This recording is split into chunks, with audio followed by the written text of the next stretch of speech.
لله الذي هدانا لهذا وما كنا لنهتدي لولا أن هدانا الله لقد جاءت رسل ربنا بالحق والصلاة والسلام على النبي الأمي المكي المدني القرشي الهاشمي المدعي الأخضر التمام الدافع وجيشات الأباطيل والدامع وصولات الأضاليل المعلن الحق بالحق بالخاص محمد اللهم صل على محمد أهل بيت الطيبين الطاهرين المعصومين المظلومين المنتخبين المجتنبين ولعنة الله على أعدائهم ومنكر فضائلهم ومصائبهم وسخاوتهم وشجاعتهم وعظمتهم وهيبتهم وجلالهم وجمالهم وكمالهم وآلهم أجمعين من ليلنا إلى قيام يوم الدين أما بعد فقد قال الأمير المؤمنين إمام المتقين غالب لا كل غالب علي بن أبي طالب اللهم صل على محمد بسم الله الرحمن الرحيم الإسلام والتسليم والتسليم والتصديق والتصديق واليقين واليقين سبحان الله سبحان الله عمل صلوات بھیج دیں محمد اللهم صل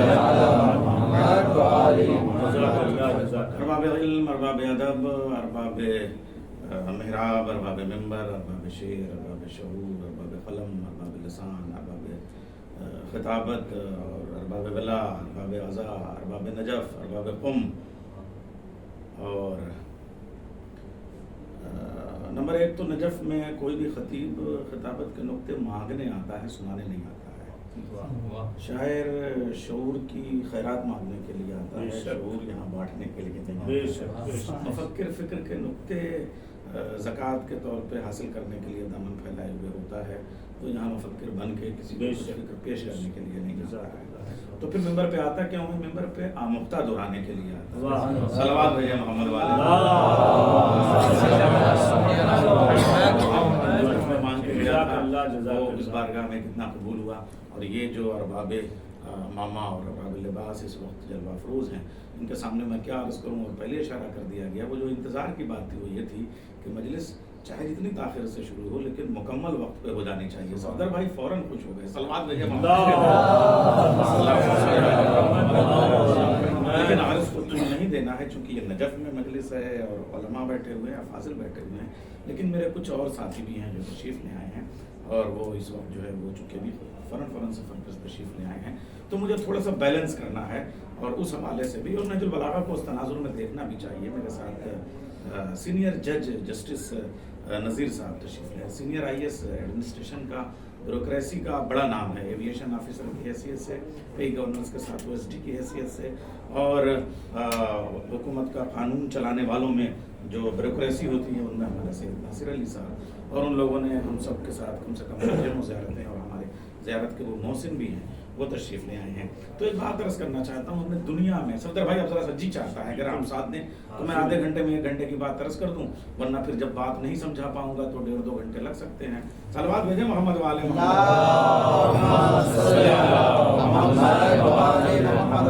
تو میں عرض کروں کہ دیکھیے میں شروع تو وہیں سے کرتا ہوں. چلیے جہاں سے ابھی رومان صاحب نے مجلس کو شروع کرا دیتے ہیں کہ صاحب توحید کی بات ہے تو مولا کائنات نے بھی کسی خطبے میں، چونکہ یہ نجف ہے اور یہ کوفہ ہے تو نہج البلاغہ جو اسی پیریڈ کا جو خلافت کا ظاہری زمانہ ہے اسی کے وقت کے خطبے ہیں. اور یہ اصل میں اس بات کا بھی عملی ثبوت ہے کہ ہمارے ہاں ایک معصوم بولتا ہے تو دوسرا خاموش ہو کے اس کی تائید کرتا ہے.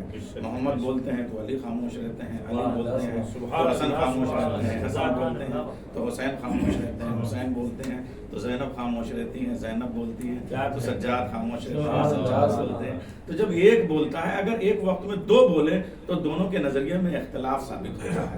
صلوات بھیجیں محمد والے. دیکھیے آپ سب اس وقت جو ہے وہ خطیب کا سننا معجزہ ہوتا ہے، تو پھر وہ اپنے اس بھڑاس کو کیسے کم کرے؟ وہ صرف اور صرف ایک واحد ذریعہ ہے کہ درود بھیجتا ہے تاکہ آپ کی خطابت کا بھی بھرم باقی رہے.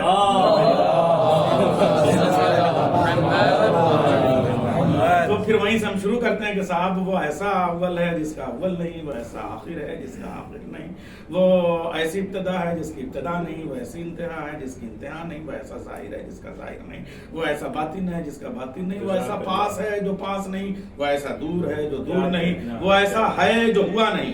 اب کہیے تو میں بھی ٹکڑے پڑھنا شروع کروں گا تو کبھی آپ میری بات کریں گے، کبھی میں آپ کی. ترجمہ کو بہت سلیس کر رہا ہوں. صلوات بھیجیں محمد والے.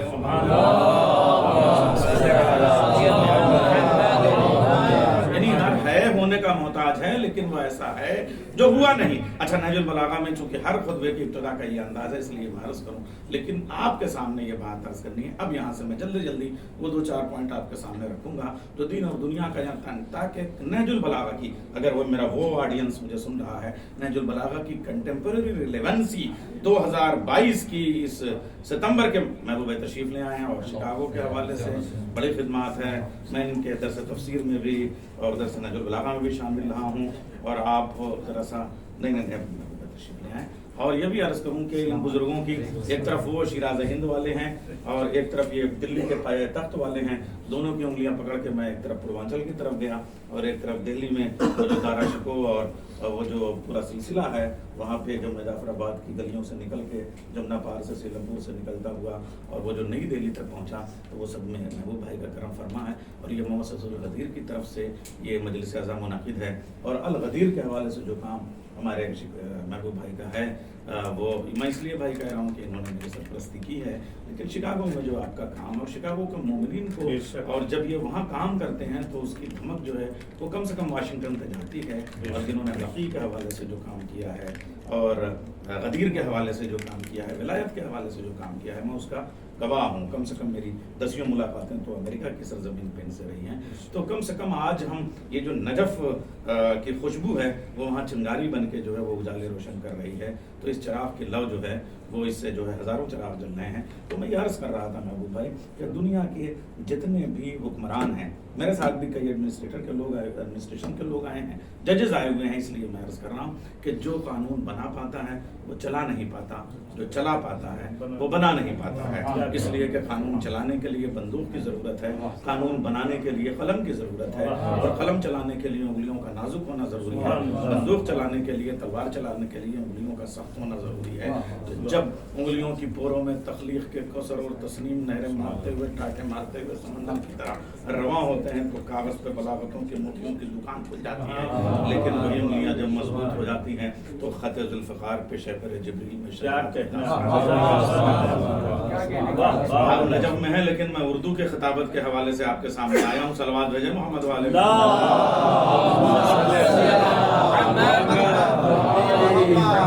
कानून बनाना सबके बस की काम बात नहीं है, और कानून चलाना सबके बाद। हिटलर बहुत बड़ा कानून चलाने वाला, बनाने के नाम पे अलिफ के माने लट भी नहीं जानता था। कार्ल मार्क्स का नाम कानून बनाने वाला न बना पाया न चला पाया। अफलातून ने सबसे पहले रिपब्लिक का कॉन्सेप्ट दिया, उसकी किताब रिपब्लिक जमहूरिया बहुत अहम किताब है, जिसने सबसे पहले पार्लियामेंट का कॉन्सेप्ट दिया। लेकिन जब वो कानून चलाने पे आया तो जहर का प्याला उसके सामने पेश कर दिया गया। अरस्तु की बूतीका के हवाले से, पोइटिक्स के हवाले से, शेरियात के हवाले से बड़ी किताब है, लेकिन जब नाफिज करने पे आया तो वो शहर बदर कर दिया जाता है। तो जो कानून चला पाता है बना नहीं पाता, बना पाता है चला नहीं पाता। दुनिया में एक नजफ वाला अबू तालिब का बेटा है, जो कानून बनाए तो नहजुल बलागा, कानून चलाए तो नजफ या अशरफ मस्जिद कूफा। सलावत भेजे हैं मोहम्मद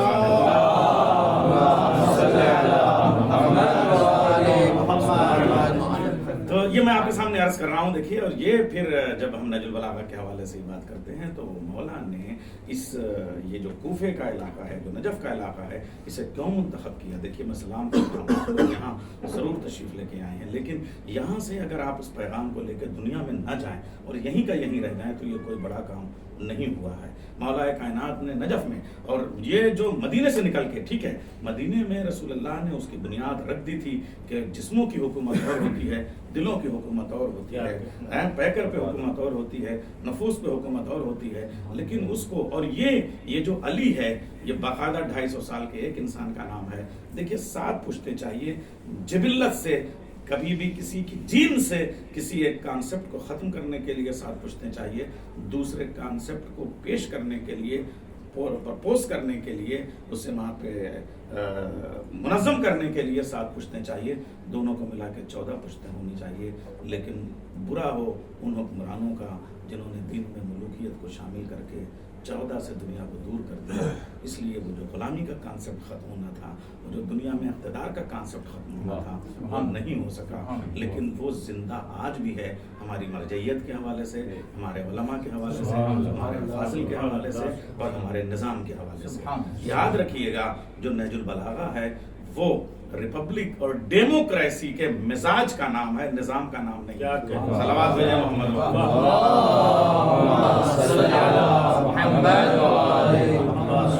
नहजुल बलागा के किसी भी खुतबे में ज़्यादा से ज़्यादा जब आप फ़ुरू की बात करेंगे तो 10% से ज़्यादा गुफ्तगू नहीं है, लेकिन जब अक़ायद की बात करेंगे, एक निज़ाम की बात करेंगे, एक ऐसा तसव्वुर हयात जो इंसान के लिए चाहिए, तो उसमें कौन सा नुक्ता है जो नहीं मिलता है। मैं आप अर्ज़ करूँ कि वो सिर्फ और सिर्फ मैं आप एडमिनिस्ट्रेशन के हवाले में से बात करूँगा आज, थोड़ा सा आपको इंजीनियरिंग के बारे से बात करता हूँ, साइंटिफिक अप्रोच के हवाले से बात करता हूँ, और ये भी अदब के हवाले से। दुनिया में मैं आपसे पूछना चाहता हूँ, ये आपका, हमारे बहुत सारे, मैं उन्हें आज शिकवा करना चाहता हूँ नजफ़ की इस सरज़मीन से बैठ के, जिन्होंने लिटरेचर में बड़ा काम किया, अरबी लिटरेचर में बड़ा काम किया, पर्शियन लिटरेचर में बड़ा काम किया, उर्दू लिटरेचर में बड़ा काम किया, मगर नहजुल बलागा को आवाम तक नहीं पहुंचाया। उसकी वजह से ये हुआ कि हमारे यहाँ से लोग गुमराह हो गए और फिर हमारी फिक्र को दूसरे मज़हबों के हवाले उन्होंने कर दिया और दूसरों ने ये बात पेश कर दी। कहिए तो मैं वो बात आखिर में, मगर अब मुझे सफदर भाई ने पहले ही जो है वो अपने तसव्वुरात के और अपने हुकूक की खमचियाँ मेरे ऊपर चला के बता दी कि बेटा ज़रा ये आधा घंटे में 1 घंटे का मैटर दे के जल्दी से समेट देना, इसलिए मैं आपके सामने ये अर्ज़ कर रहा हूँ। आज जो है वो एक बड़ी किताब हमारे सामने आई और हमारे साथ अमरोहे के कई इंजीनियर आए हुए, उनके ख़ानदान के सैयद तकी नकवी साहब ने तर्जुमा किया था। दास कैपिटल एक बड़ी किताब है। दास कैपिटल के दोनों वॉल्यूम को मैंने एक एक लफ्ज़ कई बार पढ़ा, 2 वजहों से कि एक तो वो तकी साहब का भी बड़ा कायल था, उन्होंने तर्जुमा कैसा किया, और फिर देखा कि दास कैपिटल ने जो झूठ बोलना शुरू किया है। और ये बात ऐसा नहीं कि मैं नजफ़ में आके पढ़ा, जेएनयू में मेरा पूरा एक लेक्चर है इस पे, और मैंने जामिया अज़हर के वाइस चांसलर यूसुफ आमिर मेरे दोस्त हैं और वो दिल्ली से पीएचडी करके गए, उनके सामने बैठ के ये बातें अर्ज़ की और उनसे तस्लीम करवाया। और वो यूट्यूब पे चीज़ें पड़ी होंगी, लेकिन आज ज़रा सा लफ्ज़ों को बदल के, इसलिए कि जो चीज़ यूट्यूब के हवाले हो जाए वो पुरानी हो जाया करती है, मगर फिर भी आपके सामने बात अर्ज़ करना चाहूँगा। वो पहली बात तो दास कैपिटल का राइटर कार्ल मार्क्स ये कहता है कि मुझे अरबी नहीं आती, बिल्कुल उसी तरीके से जैसे फारसी जानने वाला कहे कि हिंदुस्तान का फारसी जानने वाला कहे कि मुझे उर्दू नहीं आती। इसलिए कि हिब्रू ज़बान जानने वाला अरबी न जाने, ये कैसे मुमकिन है? इसका मतलब जो ये कह रहा है मुझे अरबी नहीं आती, वो चोर की दाढ़ी में तिनका है।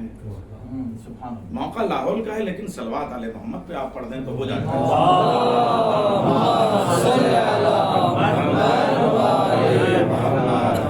अर्ज़ कर रहा हूँ आपके सामने, वो ये कहता हुआ नजर आता है कि देखिए दुनिया में कोई तफरीक़ा नहीं होना चाहिए। उसकी जो दोनों जिल्दें हैं दास कैपिटल के, वो ये कहता है दुनिया में कोई फ़र्क नहीं होना चाहिए, आजिर और अजीर में फ़र्क नहीं होना चाहिए, तनख्वाहदार और तनख्वाह देने वाले में फ़र्क नहीं होना चाहिए, गरीब और अमीर में फ़र्क नहीं होना चाहिए, औरत और मर्द में फ़र्क नहीं होना चाहिए। अभी रास्ते भर मैंने कई लोगों को अच्छा खासा, और वो कहते हैं मिंबर से हमें ये बातें मिली कि ये मौलाए कायनात ने औरत के बारे में ये कॉन्सेप्ट कैसे दे दिया कि औरत बिच्छू है। मैंने कहा ठीक है, ये बात दे दी आपको, लेकिन ये जमल के वाक़े का खुतबा है। सफ़ीन के बाद जब इमाम हसन को वसीयत लिखी है, विल लिखी है, तो उसका पहला पैराग्राफ उस ज़ाकिर ने क्यों नहीं पढ़ा कि हसन ये मेरी वसीयत सिर्फ तुम तक नहीं है, बल्कि क़यामत तक जो पढ़ेगा उसको इस वसीयत पे अमल करना वाजिब है। और वो मौला फरमाते हैं कि औरत तुम्हारे लिए रेहान है, औरत तुम्हारे लिए तुलसी का फूल है, औरत तुम्हारे लिए खुशबू है, औरत तुम्हारे लिए आराइश है, औरत तुम्हारे लिए ज़ेबाइश है, औरत तुम्हारे लिए ज़ीनत है। जब मौला ये कहते हैं तो बिच्छू वाली बात याद है, रेहान वाली बात याद नहीं है। इसका मतलब दोनों को, इसलिए कहते हैं जब आप कोई रेजिस्टेंस की बात करते हैं, को रिलेशंस की बात करते हैं, फिलॉसफी ऑफ रिलेटिविटी ये कहती है कि दुनिया की कोई भी हकीकत बिज़ात अपने आप में हकीकत नहीं होती है, अपने किसी न किसी रिलेशन की वजह से वो हक साबित होती है। कहीं ना कहीं से आपको रिलेट करना होगा। हर मंजर का कोई ना कोई पस मंजर होगा, हर सच का कोई ना कोई सिरा होगा, हर इंतहा की कोई ना कोई इब्तिदा होगी, हर इब्तिदा की कोई ना कोई इंतहा होगी। जब तक आप हकीकतों को रिलेट नहीं करेंगे तब तक बात वाज़ेह नहीं होगी। इसका मतलब अली के सामने 2 औरतें हैं, ایک حسن کی وصیت میں عورت کا ذکر آ رہا ہے، ایک جمل کی وصیت میں. اس کا مطلب ایک وہ جو بغیر بچوں کی ماں ہے، ایک وہ جو حسن اور حسین کی ماں ہے. ارے مجھب میں پڑھ رہا ہوں، تھوڑا یہ والی بھی پہلا جملہ کا، اور آپ اس پہ بھی صاحب سلوات بھیجیں.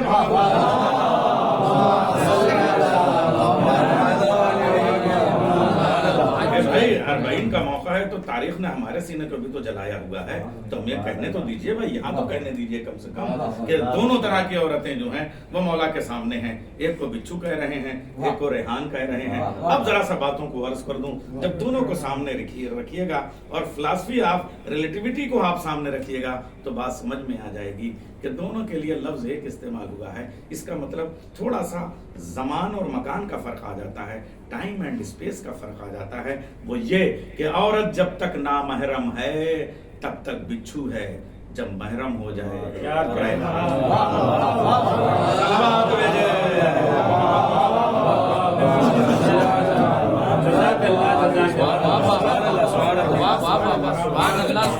اچھا میں ان لفظوں پہ نہیں جاؤں گا. ناقص الارث اور ناقص الایمان اس لیے کہ ارباب فقہ اور ارباب اصول بیٹھے ہوئے ہیں، تو یہاں تو استنباط کی مجھے جو ہے وہ جسارت تو نہیں ہے.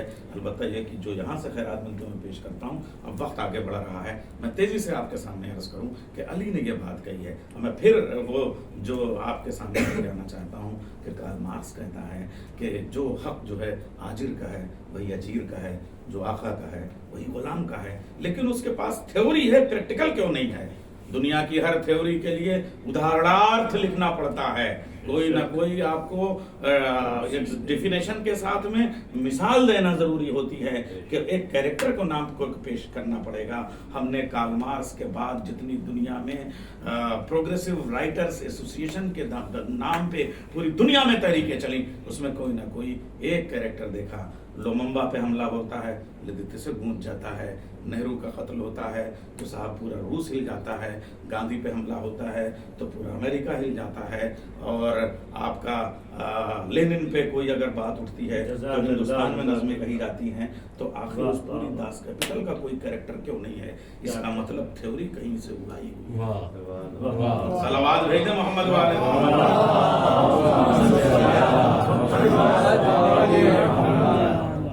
اگر آپ کہتے ہیں کہ جو آقا کا رائٹ ہے وہی غلام کا رائٹ ہے، تو آپ کے پاس اس غلام کا نام کیوں نہیں ہے؟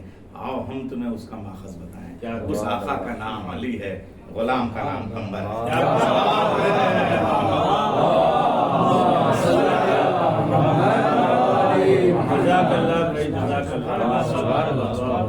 دتسے پہ حملہ ہوا، آپ نے لوممبا کو ہیرو بنا دیا کہ صاحب اس نے یہ کر لیا، یہ بچا لیا، وہ بچا لیا، وہ بچا لیا. ارے جس نے علی کے نظام حکومت کو ایک خط کی روشنی میں محفوظ کر کے ہم تک پہنچا دیا، اس مالک اشتر کی ہیروشپ بھول گیا.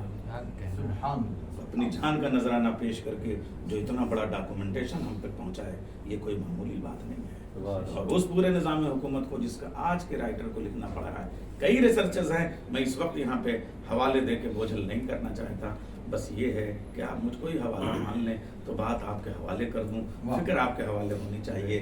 میں اس وقت گواہ بنا رہا ہوں محبوب مہدی صاحب کو، چونکہ یہ ایک ایسے عالم ہیں کہ جن کے سامنے علم ہے، دین ہے، نظریہ ہے، اصول ہے، فقہ ہے، قرآن ہے، حدیث ہے، منطق ہے، فلسفہ ہے، اور اس کے ساتھ دنیا کے تمام معاصر علوم اور معاصر حالات پہ بھی آپ کی نگاہ ہے. اس لیے میں عرض کر رہا ہوں کہ آپ کے یو این او سے بھی جو چارٹرڈ بنتے ہیں اس میں آج تک کے تمام چیزیں ڈسکس ہو گئیں. پینشن کا پلان ڈسکس ہو گیا، بے روزگاری بھتہ ڈسکس ہو گیا، سڑک کے اصول ڈسکس ہو گئے، ٹول ٹیکس کے اصول ڈسکس ہو گئے، آپ کو زکوٰۃ کا حوالہ مل گیا، آپ کو دنیا کا نظام کیسے چلایا جائے گا، آپ کو کیسے مریض کو جو ہے وہ دیکھ ریکھ کرنی ہوگی، تعلیم کے اوپر کیا خرچ آنا چاہیے، آرمی کے اوپر کیا خرچ ہونا چاہیے، سیکورٹی کے اوپر کیا خرچ ہونا چاہیے، سب کا بجٹ بنایا جا چکا ہے.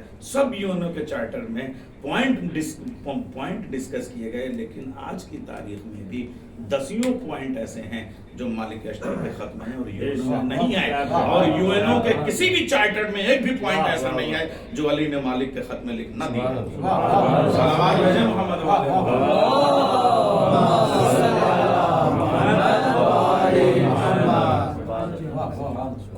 ऐसा आज के यूनो के चार्टर में वो ऐसा कोई पॉइंट है ही नहीं जो नहजुल बलागा के उस खत में जो मालिक अशतर को मौला ने लिख दिया वो मौजूद ना हो। इसका मतलब अभी दुनिया तरक्की की उन मंजिलों तो को छू भी नहीं सकती है जहाँ से अली ने बात शुरू की है। गिरज कर रहा हूँ, ये मैं एडमिनिस्ट्रेशन के हवाले से कर रहा हूँ। मेरे साथ कई एक IAS officer, senior IAS officer है जो पॉलिसी बनाते हैं, उनकी मौजूदगी में मैं ये बातें अर्ज कर रहा हूँ। और मैं यहाँ जब तक हूँ उनको मैं एक एक पॉइंट डिस्कस भी कर दूंगा। मैं तो यहाँ सिर्फ एक सरसरी बयान देता हुआ आगे बढ़ रहा हूँ। आपके बीच में क्या है, आपके बीच में समझाना नहीं है, समझ जाना है। सलावत भैया मोहम्मद वाले।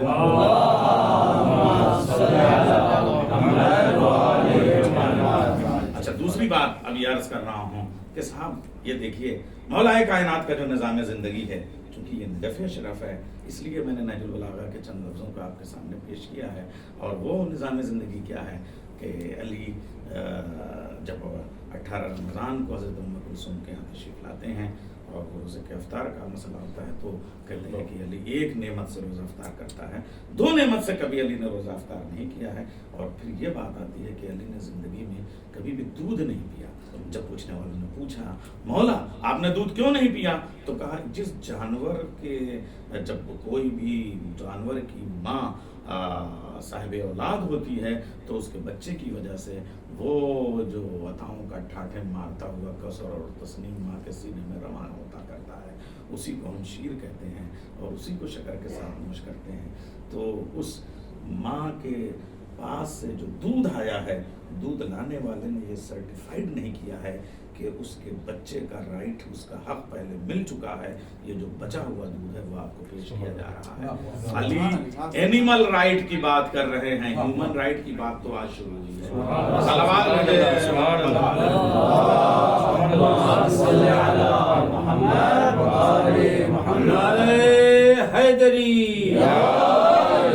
आप देखें, अम्मामों के साथ जो है अम्मामें नारे लगा रहे हैं और दीवारें जवाब दे रही हैं। सलवात भेजे मोहम्मद।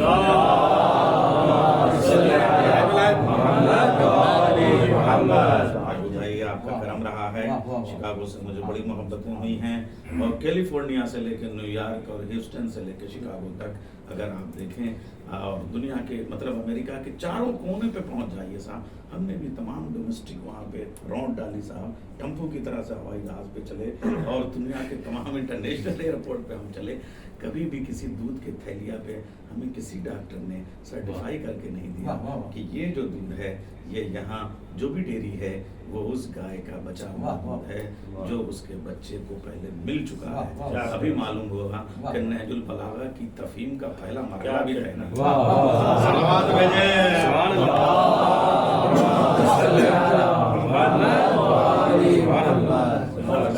सामने अगर कहीं कोई भी तफहीम है तो सिर्फ इसी यूनिवर्सिटी के तलबा के यहाँ से, चूंकि अदब पे आपकी गहरी निगाह है और अंग्रेजी अदब इस वक्त बड़ा खोखला होता जा रहा है, इसलिए कि अंग्रेजी जबान भी गैर मुहज़्ज़ब लोगों की तहजीब याफ्ता जबान है। अहले अरब से सलावत भेजे मोहम्मद।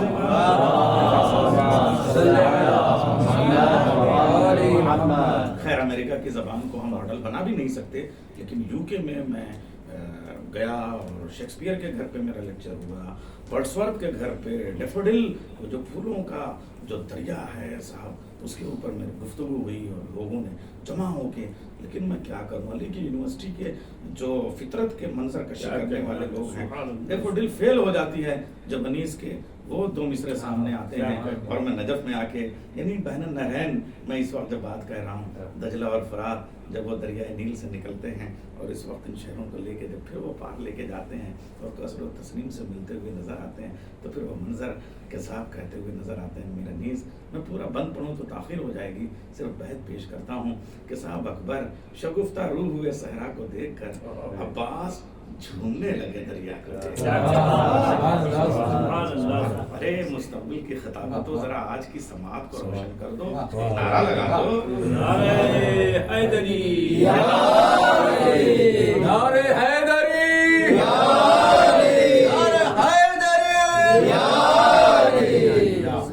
अब देखिए मैं बात कर रहा हूँ कि पूरे अदब पे जो इम्पैक्ट हुआ है, अंग्रेजी तो खैर मगर आपको शेक्सपियर के यहाँ भी, वर्ड्सवर्थ का भी यहाँ के यहाँ भी वो बातें आपको नहीं मिलेंगी। चलिए मैं आपको मोरालिटी की बात करता हूँ, एक बंद पेश करता हूँ खाली, सिर्फ जो अली ने जो अखलाकियात बताई हैं, जंग के जो उसूल बताए हैं कि किस मैदान पे हमला करोगे, सब्जे पे हमला नहीं करोगे, भागने वाले पे हमला नहीं करोगे, बीमार पे हमला नहीं करोगे, सराया में भी जो अली ने निज़ाम बनाए हैं, जमल और सफीन और नहरमान के हवाले से जो बताई बातें की हैं, और जो बता के नहरमान में ये होगा, तुम वहाँ जाओ, इससे ज़्यादा मरेंगे नहीं, इससे ज़्यादा शहीद नहीं होंगे, इससे ज़्यादा बचेंगे नहीं, जिस तरीके से अली ने बात की है उसको सबको सामने रखिए। और फिर उस यूनिवर्सिटी का कोई तालिब इल्म अनीस की शक्ल में जब आता है तो ये तो करबला है, अरबईन का मंजरनामा है, एक बंद में पेश करता हूँ। और मीर अनीस के इस बंद के बराबर में मरसिया बहुत मशहूर है, मरसिया का मतलब ही मैं बयान कर देता हूँ, इसलिए कि बहुत अलमिया है हम उर्दू वालों के लिए भी। मैं कहिए तो मेरी बात अगर चली भी जाए, मैं अपनी गवर्नमेंट से भी मैं कह रहा हूँ कि कैसे गैर जिम्मेदाराना बातें हैं कि अनीस और दबीर के मरसियों के इम्तियाज़ में प्रोफेसर हजरात को शऊर नहीं कि कौन सा मरसिया किसका है। यूजीसी के सिलेबस में ये मरसिया दबीर के नाम से लिखा हुआ मिलता है, कौन सा यारब चमने नज़म को गुलजारे इरम कर, और उसमें जब मीर अनीस आगे बढ़ते हैं तो मोरालिटी और अखलाकियात और इंसानियत और रिश्तों के रख रखाव के हवाले से क्या मारकतुल अरब कहते हैं, लड़ते थे मगर गैस से रहमत थी ज्यादा, शफकत भी न कम थी तो शजाअत थी ज्यादा, बेटों से गुलामों की मोहब्बत थी ज्यादा, नाना की तरह खातिर उम्मत थी ज्यादा, तलवार न मारी जिसे मुंह मोड़ते देखा, आंसू भी निकल आए जो दम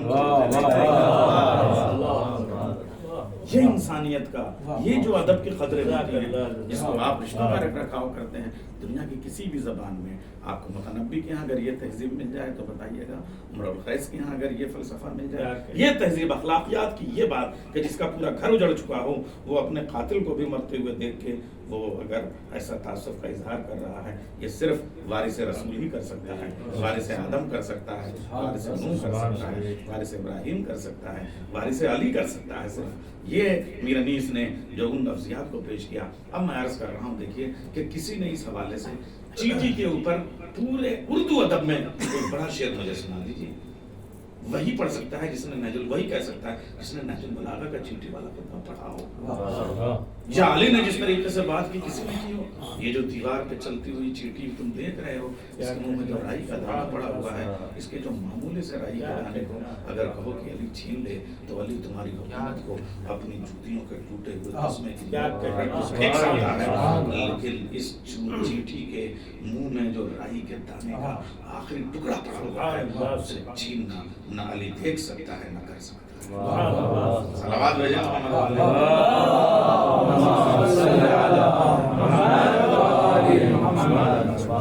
जिस जमाने में हमारे चैनल से नहीं शुरू हुए थे इंग्लिश के, जिस जमाने में लैब नहीं बने थे, जिस जमाने में दूरबीन नहीं थी, जिस जमाने में एप्पल वाला फोन नहीं आया था, उस जमाने में अली कह रहे हैं तुमने कभी चींटी के पाँव की धमक को अपने एहसास की समातों से महसूस नहीं किया कि जब वो चलती है तो जमीन और आसमान हिल जाया करते हैं।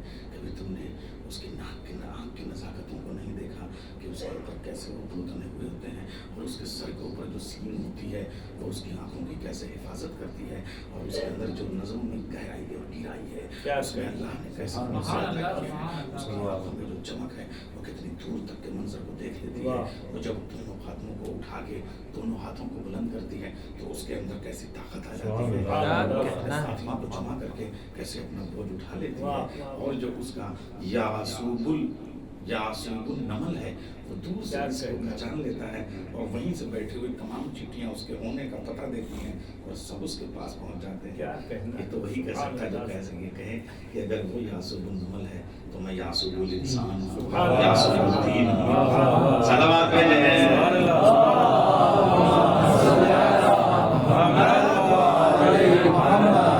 अच्छा, मैं यहीं से तकलीद और अताअत के लिए भी जुमला कह दूं कि वो अल्लाह चींटियों को भी बगैर अताअत के और बगैर तकलीद के रखना गवारा नहीं करता, तो उम्मत को कैसे गवारा करेगा। सलावत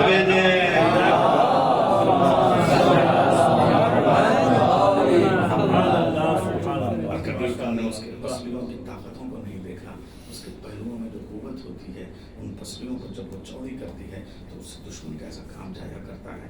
और कभी उसके निज़ाम को देखो कैसे अपने रिस्क की हिफाजत करती है, कैसे अपने रिस्क को जमा करती है, और वो प्यालों की तहजीब का कालीन बनाती है, तो अपने साल भर की ग़ज़ा को चाँद की चांदनी में सुखाती है ताकि दिन में कोई जालिम काफिला उसे रौंद न दे, और उसके बाद उसके रंग को तब्दील करके बिलों में रख देती है। गर्मियों में अलग अंदाज से उसका इस्तेमाल होता है, सर्दियों में अलग अंदाज से इस्तेमाल होता है। डियोन जैसा राइटर लिखने वाला, जिसमें 2 किताबें इस वक्त हमारे यहाँ बड़ी अहम है, और वो भी एक जापान का और एक चाइना का डायरेक्टर है। एक लिख रहा है डियोन जैसी किताब, और एक लिख रहा है द मेमोरी ऑफ वाटर। उन दोनों के मुसन्निफ ने लिखा कि अगर नहजुल बलागा की ये एक सफ़े जो चींटी पे और पानी पे हैं हमें मिल जाते तो हमें 10 साल रिसर्च करने की जरूरत है। सलावत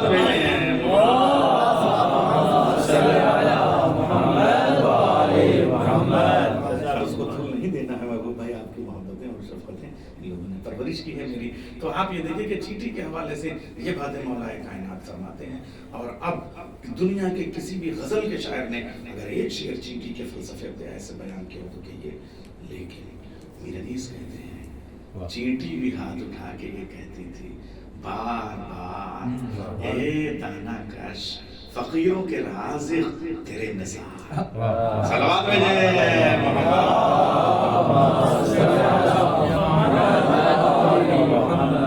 अच्छा, बात चूंकि जापान और चाइना की आ गई है, इसलिए जरा सा जो ताज़ा जो हमारे दिल के फफोले अमर वैन में भी 2 साल से नहीं आ पा रहे थे वो भी निकले कि काश अली ने जिस वक्त चमगादड़ के बारे में बताया था उस वक्त इंसान बताता तो अमेरिका में कोरोना सिटी की जरूरत न होती।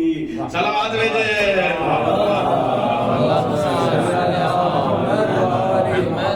अभी तुमने चमगादड़ की हकीकत पे गौर नहीं किया है। ये रात के अंधेरों को अपने लिए चिराग बना लेती है और दिन में सूरज की किरणों को अपने लिए अंधेरों की रिदा बना लेती है। इसका मतलब यह है अली समझा रहे हैं कि ये अली के ज़माने की चमगादड़ नहीं है, 21वीं सदी के मोबाइल की स्क्रीन है जो अंधेरे में दिख सकती है, उजाले में नहीं। सलावत भेजे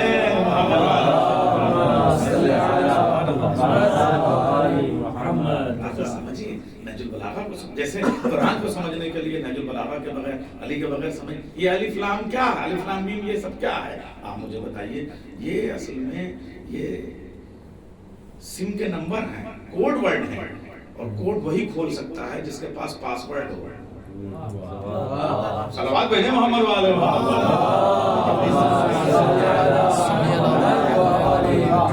तो आप नहजुल बलागा को कुरान के बगैर नहीं समझ सकते, कुरान को नहजुल बलागा के बगैर नहीं समझ सकते।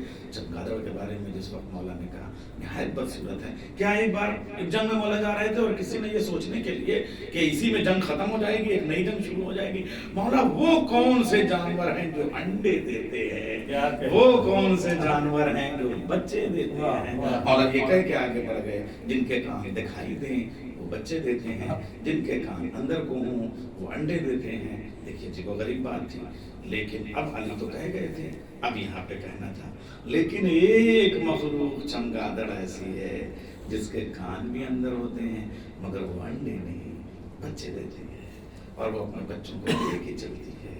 और जब बच्चों को लेके चलती है तो उसकी जो खाल है इतनी बारीक है, ऊपरों में तब्दील हो जाती है और दरख्तों में जमा, और उसके बाद में अलग अलग जो उसकी तशरीहात हैं उनको भी आप देखें कि इसमें से कुछ वो हैं कि जो खुश्की में रहती हैं, कुछ समंदर में रहती हैं, कुछ कीड़े मकोड़ों को खाती हैं, और जब फिर तुम्हारे खून को चूस लेती हैं तो तुम्हारे यहाँ जो तब्दीलियाँ पैदा होती हैं, बुखार आना शुरू हो जाता है। मालूम हुआ 21वीं सदी को कि वबा को अली उस वक्त बयान कर रहे थे। अली अगर किसी जानवर का भी बयान करें तो उसको मकसद न समझिएगा, हो सकता है अभी 2000 साल के बाद वो समझ में आए। सलावत भेजे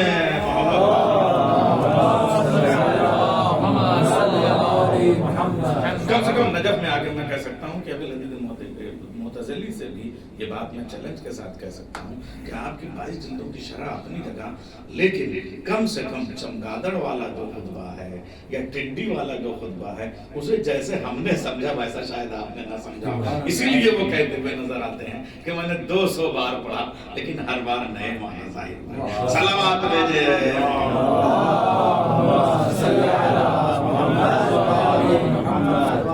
अब ये देखिए, अब मैं کے سامنے یہ تو جب چیٹی پہ جو بات کرتا ہے وہ کریشن آف یونیورس پہ جو بات کرتا ہے اس کی بھی عملی تفسیر دنیا کے کسی انجینئر کے پاس نہیں ہے. وہ انجینئر میرے سامنے بھی ہوتے میرے ساتھ ہیں, میں ان کے ساتھ ڈسکس کرتا ہوا آیا ہوں. کوئی ایسا میپ, کوئی ایسا نقشہ, کوئی ایسا ڈیزائن بغیر ستون کے, بغیر کالم کے, بغیر بیم کے جیسا بنایا گیا ہے ہمارے ہاں لکھنؤ میں بڑا امام باڑہ, ویسا کہیں نہیں ہے. یہ وہ امام باڑہ ہے جو اتنا عظیم ہوتے ہوئے دنیا میں, ہمارے کچھ طلبہ اگر اس طرف کے ہوں, میں بڑا امام باڑہ لکھنؤ کی بات کر رہا ہوں. ارباب لاہور اور ارباب اسلام آباد اور ارباب کراچی تو خیر وہیں سے سب گئے ہیں تو ان سے زیادہ نہیں, مگر ان سب سے میں توجہ چاہوں گا کہ دنیا میں اتنی بڑی چھت بغیر بیم کے ہے ہی نہیں جو ہمارے لکھنؤ میں ہے. وہ کیسے روکی گئی؟ اوپر جو بلبلیہ میں 1000 دروازے ہیں جس کو واسطو کلا کہا جاتا ہے, ہمارے سر نکلتی ہوئی اسے روکی گئی ہیں. معلوم یہ ہوا یہ جو نہج البلاغہ کا پہلا خطبہ ہے اسے جب نواب آصف الدولہ پڑھتے ہیں تو کہتے ہیں اس کی مثال اگر میں زمین پہ لکھنؤ میں نہ قائم کر دوں تو علی کا غلام لکھیں گا. صلوات بھیجیں.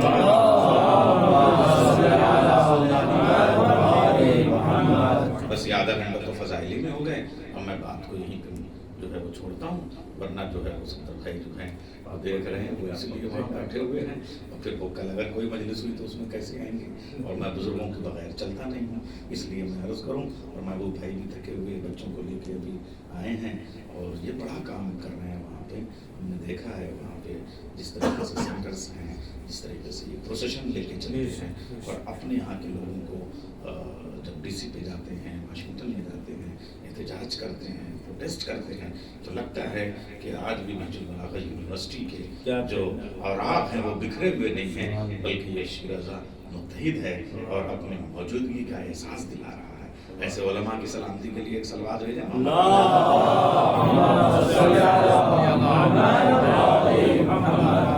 عرض کروں کہ نہج البلاغہ صرف دفتی کے بیچ میں رکھے ہوئے اوراق کا نام نہیں ہے, بلکہ تو نہج البلاغہ پیکروں پہ اترے ہوئے الفاظ کا نام ہے. اسی نہج البلاغہ کے ایک ورق کا نام زینب ہے, اسی نہج البلاغہ کے ایک ورق کا نام عباس ہے. چونکہ ہم علم کی مجالس شروع کر رہے ہیں تو آج یہ اس سلسلے کی میری پہلی مجلس ہے, اس لیے عرض کروں کہ یہ زینب کی حیبت کا اثر تھا, زینب کی حیبت کا اثر تھا.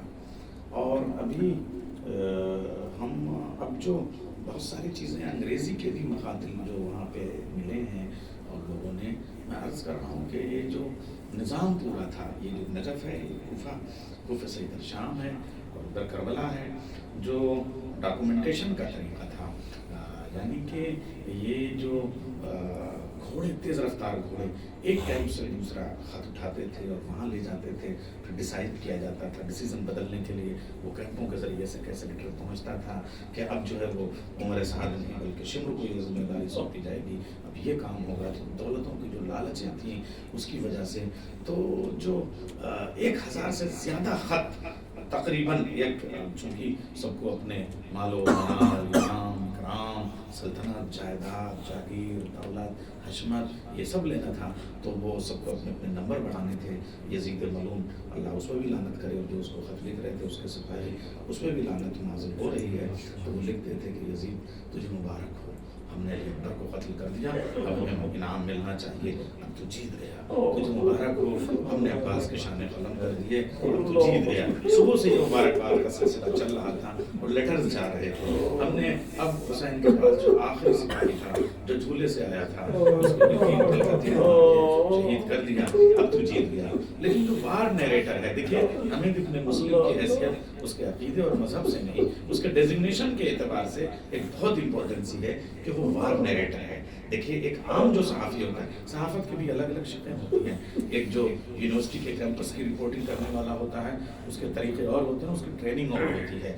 جو سوشل آسپیکٹس کو, علاقائی خبروں کو دیکھتا ہے اس کی ٹریننگ اور ہوتی ہے. جو انٹرنیشنل خبریں لکھتا ہے اس کی ٹریننگ اور ہوتی ہے. اور جو میدان جنگ کی خبریں کرتا ہے رپورٹنگ, اس کے طریقے اور ہوتے ہیں. اور میں آپ سے عرض کر دوں کہ اسی یونیورسٹی کا ایک طالب علم ہے جس نے ہمارے ہندوستان میں پہلے میڈیا شہید کی حیثیت تربیت کے حوالے سے مولانا محمد باقر، مولانا محمد حسین آزاد کے والد میدان جنگ میں کیسے رپورٹنگ کرتے تھے، دہلی اردو اخبار کی فائلیں آج بھی آپ کی نظر سے گزریں گی، وہ سب اسی نہج البلاغہ یونیورسٹی کے طالب علم ہیں، انہوں نے میدان جنگ کی رپورٹنگ کیسے ہوتی ہے اردو میں اس کا پورا دہلی اردو اخبار کے حوالے سے ایک پورا نظام قائم کیا ہے۔ تو وہ جو حمید ابن مسلم ہے وہ وار نیریٹر ہے۔ وار نیریٹر کی ذمہ داری یہ ہے کہ اس کا کام صرف اخبار میں رپورٹنگ کرنا نہیں ہے بلکہ حکومت کو مطلع کرنا ہے، اور حکومت کو اسی کی اطلاع کے، اسی کی جاسوسی کے مطابق اپنے فیصلوں میں تبدیلی لانی ہے۔ اس لیے اگر اس کے یہاں ایویڈنس میں کمزوری پڑ گئی تو وہ پھانسی دے کے اسے چڑھا دی جائے گی۔ اس لیے اس حیثیت سے حمید ابن مسلم کی جو روایات ہیں ان کو ہم کوٹ کرتے ہیں۔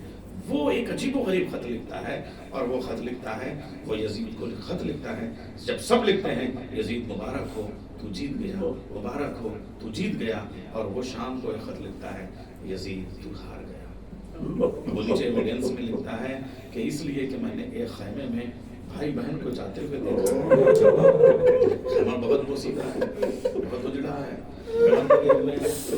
بھائی کبھی کرتے کا عالم یہ ہے کہ کہیں بھائی کا خون، کہیں 6 مہینے کے بچے کہیں جوان بیٹے علی اکبر کے کلیجے کا خون، یہ سن کے علی اکبر کے خاتم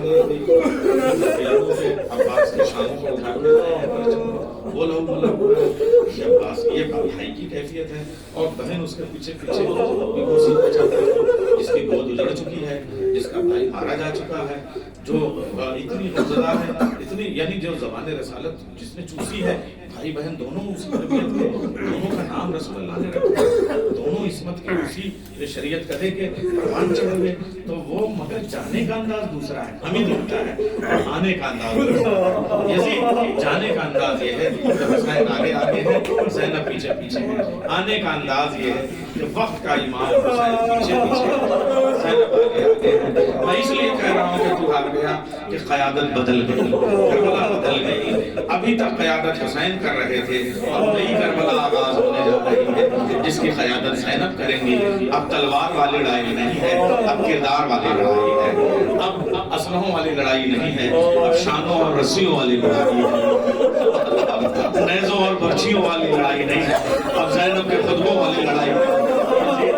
اس کا جواب نہیں لا سکتا، مقتل میں تو تیروں کا جواب تیروں سے لا سکتا ہے، تو گردنوں کو تیروں کو چھل نہیں کر سکتا ہے، لیکن اب یہ جو خطبے شروع ہوں گے اس کی تاب لانا تیرے بس میں نہیں ہے۔ اس لیے میں کہہ رہا ہوں یزید تو ہار گیا، یہ زینب کی حیبت کا اثر تھا، شاید اسی لیے یہ جو 11 محرم کے دن کے اجالوں کا انتظار نہیں کیا، لکھنؤ میں جسے چھوٹا وقت کہتے ہیں، جلدی سے قافلے کو کوفے کی طرف بھیج دیا، یعنی آپ کی طرف۔ میں یہاں بیٹھ کے یہ باتیں عرض کر رہا ہوں، اب آپ سے میں عرض کروں کہ یہ جو آپ ہمشی کے لیے چل رہے ہیں، ذرا سا اس کا تجزیہ کر لیا جائے۔ یہ کل نجف سے 85 کلومیٹر کے آس پاس کا فاصلہ ہے، آپ لوگ مجھ سے زیادہ بہتر جانتے ہیں۔ مسجد حنانہ سے 82 کلومیٹر کا آس پاس کا فاصلہ ہے، اور وہاں سے مجھے تک جہاں تک اندازہ ہے کہ یہ جو دارالامارہ ہے وہاں سے مسجد حنانہ تک کا فاصلہ کتنا ہوگا، 2 کلومیٹر کے شاید آس پاس کا فاصلہ ہو۔ لیکن اس وقت دیکھیے آج تو ایسے فلائی اوور نہیں بنے ہوئے تھے، ایسا سڑکوں کا نظام نہیں تھا، ایسے خوبصورت اہتمام نہیں تھے۔ اس وقت کی پوزیشن یہ تھی کہ پہاڑیاں تھیں، وادیاں تھیں، کھائیاں تھیں، زگ زیگ راستہ تھا، کھانچے پڑے ہوئے تھے، اور اس میں جو ہے وہ جھاڑیاں تھیں، جھاڑیاں کانٹوں کی تھی، عام راستہ نہیں تھا۔ تیز رفتار گھوڑے کو بھی کوفے سے کربلا تک کے سفر کرنے کے لیے کم سے کم 72 گھنٹے چاہیے تھے، کم سے کم 3 گھنٹے چاہیے تھے، لیکن 11 محرم کے سویرے کا نکلا ہوا قافلہ 11 محرم کی شام تک مسجد حنانہ تک پہنچا دیا۔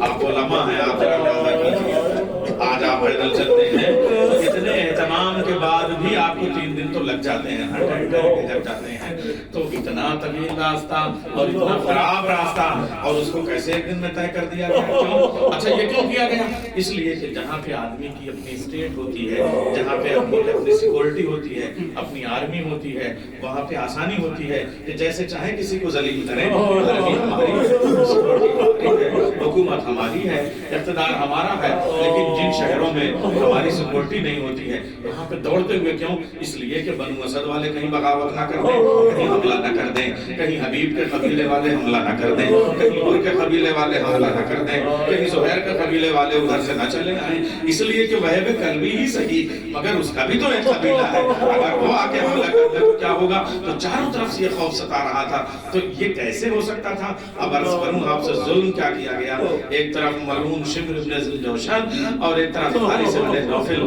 دونوں تازیانے لے کے آگے بڑھے، کبھی گھوڑوں پہ تازیانوں کی بوچھار، کبھی اونٹوں پہ تازیانوں کی، نہیں بلکہ سجاد پہ کبھی تازیانوں کی بوچھار، کبھی زینب پہ تازیانوں کی بوچھار، تاکہ یہ بڑی تیزی سے یہ گھوڑے چلے۔ ارباب اعضاء اس میں کیا ہوتا تھا؟ 63 بچے جو ماؤں کے ساتھ تھے، مگر بچوں کو گود میں لینے کے لیے شرط ہے کہ ماؤں کے ہاتھ کھلے ہوئے ہوں، تبھی تو بچوں کو سنبھال سکتی ہیں۔ ارباب اعضاء ان کے ہاتھ تو گردن کے پیچھے کو بندھے ہوئے تھے، اب چھوٹے چھوٹے بچے، معصوم بچے، 2.5-3 سال کے بچے، کوئی پیچھے کی طرف سے ماں کو باہر کر سکتے ہیں، کوئی سامنے کی طرف سے ماں کی گردن میں ہاتھ ڈالے